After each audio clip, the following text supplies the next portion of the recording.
Hi எல்லாருக்கும் good morning. Night நல்லா தூக்கம், இப்பதான் தூங்கி எந்திரிச்சேன். இன்னைக்கு தேதி ஜனவரி 27. நம்ம கெஸ்ட்டுமே 28ஆம் தேதி தான் பிக்கப் சொல்லியிருக்காங்க. அதனால நானுமே நாளைக்கு வரைக்கும் எங்க தங்க போறேன்னு பாத்தீங்கன்னா மேல தெரியுது அந்த மெட்ரோ பாலத்துக்கு கீழே தான். எனக்குமே காலையிலே பயங்கர பசி, இட்லி வடை வாங்கி சாப்பிட்டாச்சு. எனக்கெல்லாம் ஒரு நாள் ஃபுல்லா வண்டியிலே தங்கி அடுத்த நாள் கஸ்டமர் பிக்கப் பண்றதுக்கு இவ்வளவு கஷ்டமா இருக்கு. ஆனா ஒன் வே டியூட்டி ஓட்டுறவங்களாம் எப்படிதான் ஓட்டுறாங்கன்னு சத்தியமா தெரியல. எனக்குமே போனை நோண்டி நோண்டி போர் அடிச்சிருச்சு. அதனால ஒரு குட்டி தூக்கத்தை போட்டு வந்துடுறேன். நானுமே நல்லா தூங்கிட்டு இருக்கும் போது பிரியாணி வாசம் மூக்க தொலைச்சது. எங்கடா அந்த வாசம் வருதுன்னு கடையை கண்டுபிடிச்சு கடைக்கே வந்துட்டேன். பிராய்லர் சிக்கன் உடம்புக்கு ஹீட்டுங்கிறனால நானுமே முட்டை பிரியாணி வாங்கிட்டேன். எனக்குமே ஒரே இடத்துல இருந்து ரொம்ப போர் அடிக்க ஆரம்பிச்சிருச்சு. அதனால வண்டி எடுத்துக்கிட்டு நேரா ஏர்போர்ட்ல இருந்து ஒயிட் ஃபீல்டு போற ரோட்டுக்கு தான் போறேன். எப்பவுமே இந்த ரோட்ல மட்டும் குறைஞ்சது ஒரு ஆயிரக்கணக்கான டீ போர்டு வண்டிகளாவது நிக்கும். பார்க்கிங் பண்ணவே இடம் கிடைக்காது. இந்த ரோட்லயே ஒரு இடத்துல மட்டும் டீ போர்டு வண்டியா நிறைய பேர் நிறுத்தி கழுவிட்டு இருந்தாங்க. ஒருவேளை டீ போர்டு வண்டியை மட்டும் ஃப்ரீயா கழுவுற இடமா இருக்கும்னு நினைச்சிட்டு நானும் போனேன். போய் கேட்டதுக்கு அப்புறம் தான் தெரியும் 200 ரூபாய் காசு கொடுத்தா அவங்களே கழுவி தருவாங்கன்னு சொல்லி சொன்னாங்க. நானுமே குளிச்சு 2 நாள் ஆச்சு. நான் குளிக்காட்டினா கூட பரவாயில்ல, எப்பவுமே நம்ம கெஸ்ட்டை பிக்கப் பண்ண போகும்போது வண்டியெல்லாம் நீட்டா கழுவி கிளீன் பண்ணி தான் கொண்டு போவேன். வண்டியை நீட்டா கழுவி தர சொல்லி நானுமே வண்டியை விட்டுட்டேன். இங்க ஃபுல்லாவே நார்த் இந்தியன்ஸ் தான் வண்டியெல்லாம் கழுவி தராங்க. உள்ள இன்டீரியர்ல இருந்து சீட்டு முத கொண்டு தொடச்சு கொடுத்துறாங்க.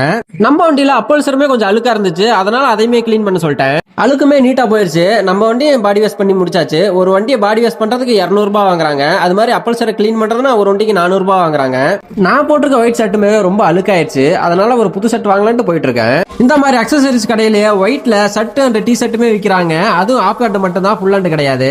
இப்போ எமர்ஜென்சிக்கு நான் வாங்கினது ஒயிட் டி ஷர்ட் தான். ரேட் என்னமோ 300 ரூபாய், ஆனா அந்த அளவுக்கு குவாலிட்டி இல்ல.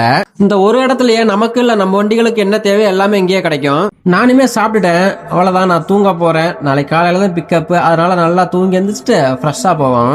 பெங்களூர்ல என்னமா பனி பெய்யுது. இப்ப மணி பாத்தீங்கன்னா நைட்டு 12:30 மணி. நானுமே நைட்டு வண்டியில ஹீட்டர் போட்டுட்டு தான் உட்காந்து இருக்கேன். ஏன்னா வெறும் சட்டையோட நம்மளால தூங்க முடியல, பயங்கரமா குளிருது. பெட்ஷீட்டும் கொண்டு வரல. எப்படியோ ஒரு வழியா விடிஞ்சிருச்சு. நானுமே பல்ல விளக்கிட்டு கை கால் மூஞ்ச கழுவிட்டு தான் கிளம்ப போறேன். நம்ம இருக்கிற இடத்துல டாய்லெட் வசதி ரொம்ப கம்மி, அதனால நான் ஊருக்கு போய் தான் குளிக்க போறேன். நானுமே பெங்களூர் வந்து 2 நாள் ஆச்சு. 2 நாளா அந்த சட்டை தான் போட்டுட்டு இருக்கேன். ரொம்ப அழுக்காயிடுச்சு, அதனால நேத்து வாங்கின டி ஷர்ட் தான் போட்டுக்க போறேன். அவ்வளவுதான், நானும் ரெடி. நம்மளும் கெஸ்ட்டை பிக்கப் பண்ண கிளம்ப வேண்டியதுதான். இப்போ நேரா எங்க போறோம்னா ஏர்போர்ட் பக்கத்துல இருக்க தாஜ் ஹோட்டலுக்கு தான் போறோம். தாஜ் ஹோட்டலுக்குமே வந்தாச்சு. நம்ம கெஸ்ட்டுமே 8:30 ஷார்ப்பா வந்துருன்னு சொல்லிட்டாங்க. இந்தியாவில டிராபிக்ல நம்பர் 1 இடத்துல இருக்குது பெங்களூர் தான். நம்மள 8:30 கிளம்பினா டிராபிக்மே ஹெவியா இருந்துச்சு. பெங்களூர்லயுமே தளபதி வெறியனா ஒருத்தர் இருப்பார் போல. பெங்களூருக்குள்ளயுமே வண்டி ஓட்டுறதுக்குள்ள போதும் போதும் ஆயிருது. ஏர்போர்ட்ல இருந்து அத்திப்பள்ளி வர்றதுக்கு 3 மணி நேரம் ஆயிடுச்சு. ஒசூரை தாண்டதுக்கு அப்புறம் தான் ரோடே ஃப்ரீயா இருந்துச்சு. நம்ம டிரைவிங்ல அசந்து தூங்காத கெஸ்டே கிடையாது. அச்சா டிரைவிங்கா இருக்கும் நம்ம டிரைவிங்.